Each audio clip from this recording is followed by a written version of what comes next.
Queridos hermanos y amigos, quiero compartir en este día con ustedes la palabra del Señor. Quiero hablar de lo que es la actitud. Quiero tocar ese tema y para eso vamos a leer la palabra allí en Marcos capítulo 4, versículo 3.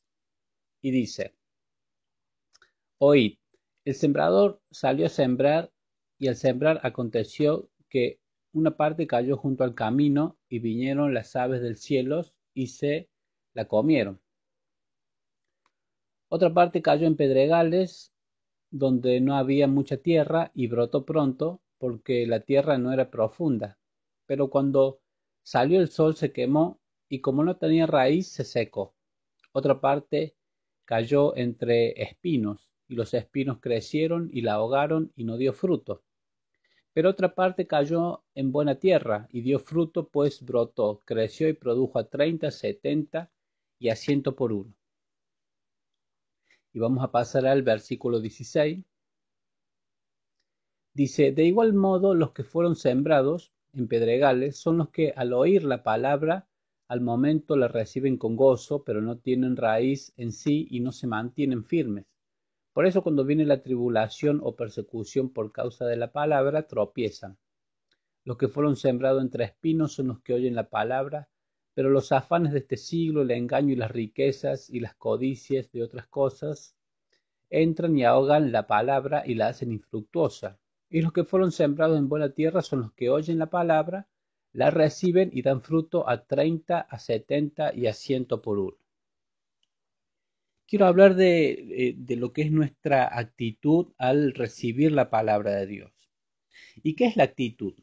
Yo acá busqué una definición y dice, se trata de la capacidad propia de los seres humanos con la que enfrentan el mundo y las circunstancias que se les podrían presentar en la vida real. Las actitudes determinan la vida anímica, o sea, una actitud correcta ante la vida siempre es algo saludable.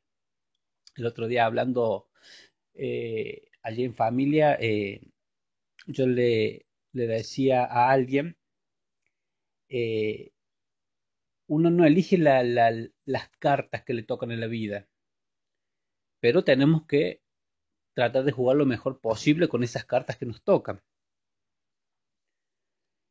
Miren, dos personas pueden pasar por la misma circunstancia y oír lo mismo y tomar actitudes diferentes. Allí siempre se usa un ejemplo de dos hermanos que tuvieron un padre alcohólico que los hizo sufrir, que les hizo la vida imposible, pero uno de ellos eligió seguir el camino de su padre, así que terminó siendo alcohólico también. Eh, pero el otro tomó la decisión de decir, yo no quiero vivir la vida que vivió mi padre. Y fue una persona de bien, tuvo su familia, fue feliz. Dos actitudes totalmente distintas ante el mismo problema. Nosotros tenemos la capacidad de cambiar de actitud porque no está relacionada con los sentimientos, sino con las convicciones. Podemos cambiar de actitud. Vieron que hay una parábola que Jesús dice que había el señor de la casa, dice que mandó a uno de sus criados, a uno le dijo, ve y haz tal cosa, y el criado le dijo, no, no voy a ir. Pero después dice que ese criado se arrepintió y lo hizo.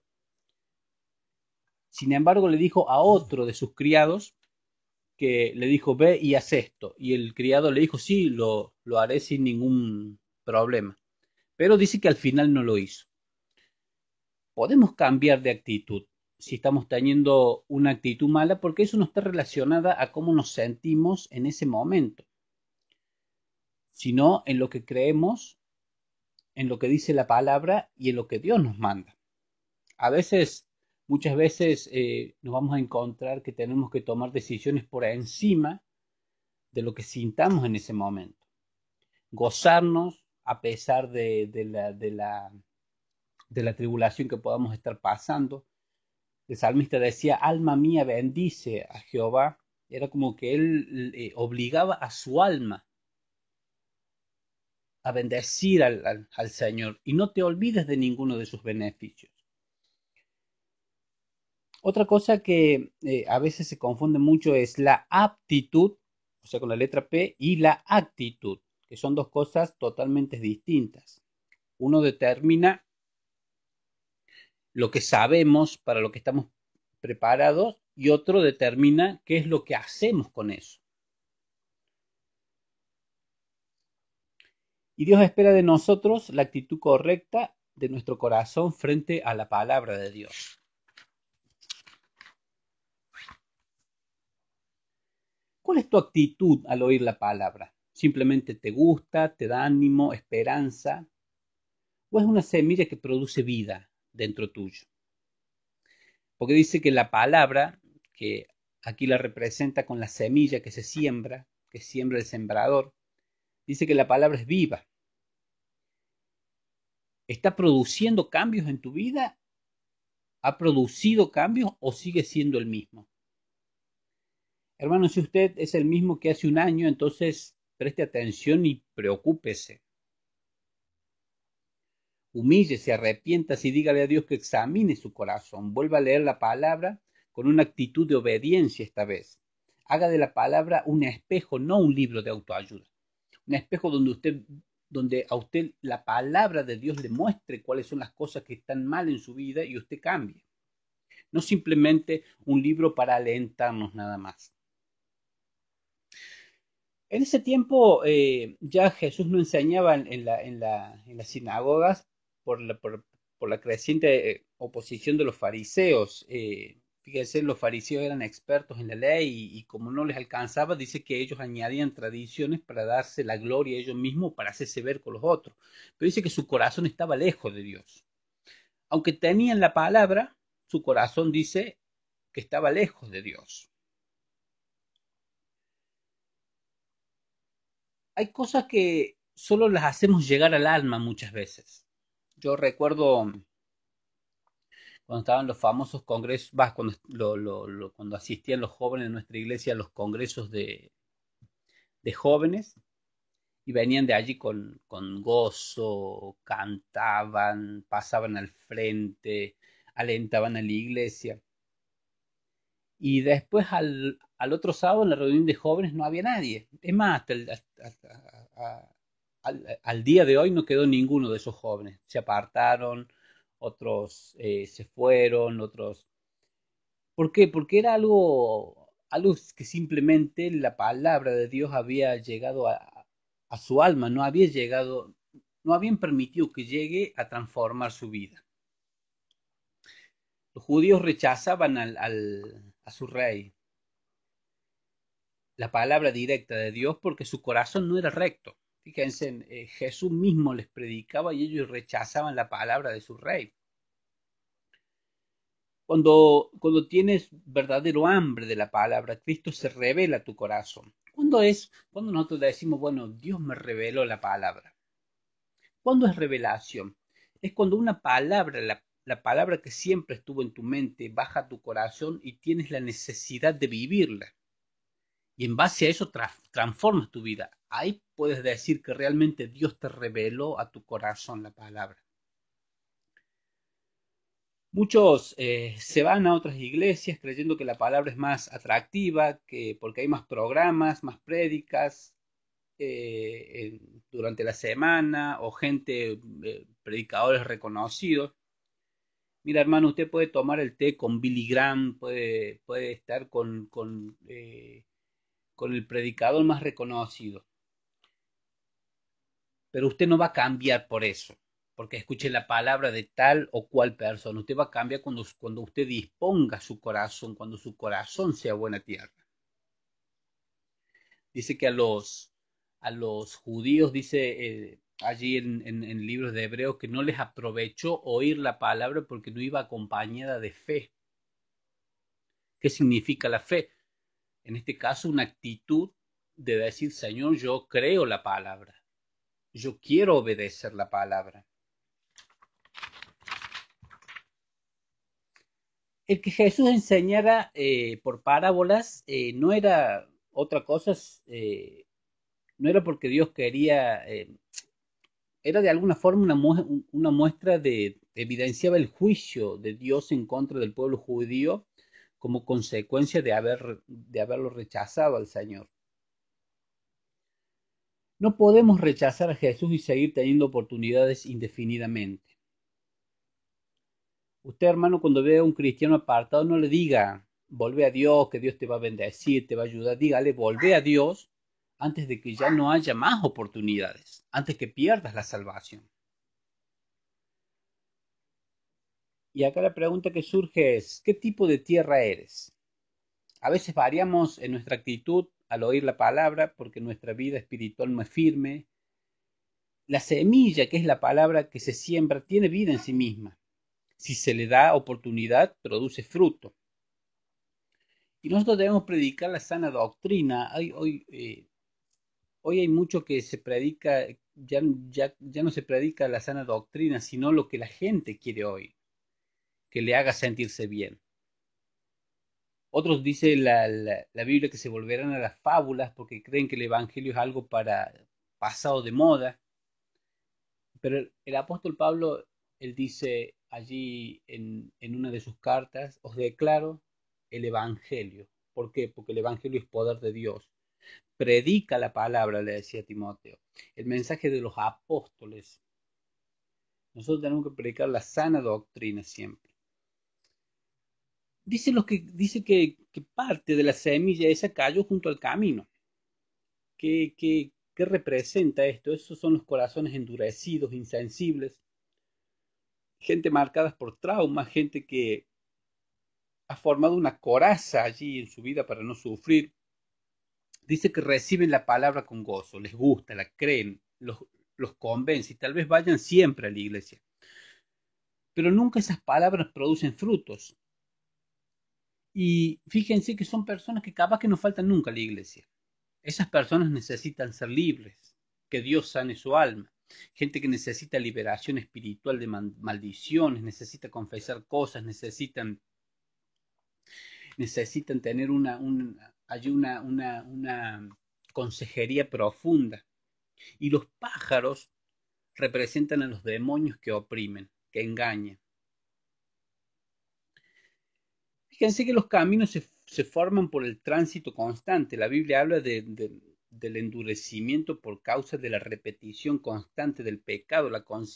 Dice que cuando uno constantemente está pecando, practicando el pecado, la conciencia se cauteriza y pierde sensibilidad. Y ya llega un momento que ya no nos pesa vivir una vida de pecado fuera de Dios.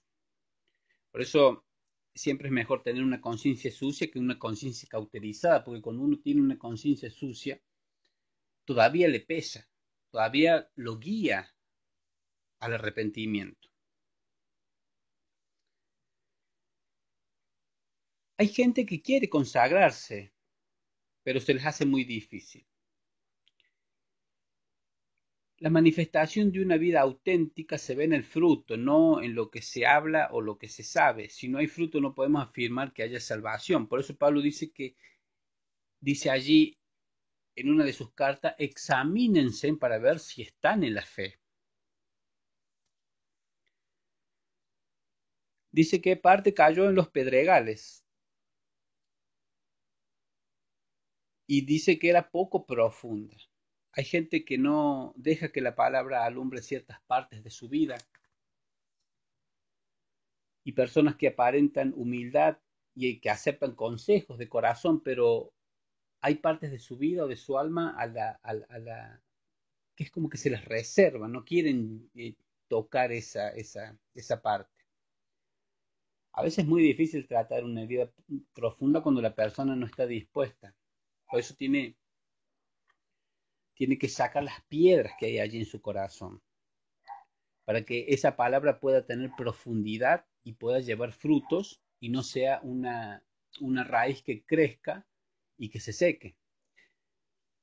Hay personas que tienen fortalezas en su vida y eso debe romperse con oración, con determinación firme, someterse a la transformación del Espíritu Santo. Es gente emocional, sin convicciones, por eso las pruebas los mueven tan fácil. Pero un cristiano auténtico de frutos, aún en la prueba, sigue dando frutos, sigue dando frutos. Aquí en la iglesia ha venido gente que ha tenido una fe instantánea, pero fue un entusiasmo corto. Ante la primera prueba o cosa que no les gustó de la iglesia, se fueron. Primero se fueron a otra iglesia como excusa de su fe superficial, luego se perdieron, se apartaron. Tenemos que limpiar y sacar las piedras de nuestro corazón. Hay heridas que no se sanan así nomás. Hay heridas que llevan un tratamiento, llevan una cirugía profunda. Y allí Dios quiere llegar, para que nosotros podamos dar fruto. Alguien puede decir, bueno, yo soy así porque tengo muchos problemas, me paso de todo, pero es nuestra responsabilidad limpiar y preparar nuestro corazón, nuestra tierra, para que la semilla, para que la palabra de Dios dé fruto. Dice que otra parte cayó en los espinos. Fíjense que esta planta creció y permaneció, pero no lleva frutos. Esos son los cristianos que sirven en la iglesia, desarrollan sus dones, saben mucho de la palabra, tienen hasta talentos brillantes, pero no dan frutos y su vida no es una vida llena del Espíritu Santo. Dios no quiere talento, Dios quiere frutos. Hoy puede haber libros y prácticas de autoayuda, pero si no hay fruto, no sirve de nada. Dice el engaño de las riquezas, los afanes, gente que está afectada por el consumismo, creyendo que esa es la solución y dejan de lado la iglesia y así nunca van a alcanzar el propósito de Dios. Y la buena tierra, dice, parte cayó en buena tierra, que es la que dio fruto. Esos son los corazones que Dios quiere. Preparemos nuestro corazón. Si hay cosas allí que tenemos que arrepentirnos, tenemos que tomar decisiones, tenemos que dejar, tenemos que confesar, tenemos que tratar allí en consejería con nuestros líderes, saquemos todas esas cosas, animémonos a que la palabra nos alumbre, que sane allí las heridas más profundas, no nos reservemos nada, porque dice que aquel que confiesa sus pecados y se aparta de ellos alcanzará misericordia. Por eso les dejo esta palabra, que esta palabra produzca frutos en su vida, que los lleve a examinar su vida. Los bendigo en el nombre de nuestro Señor Jesucristo. Amén.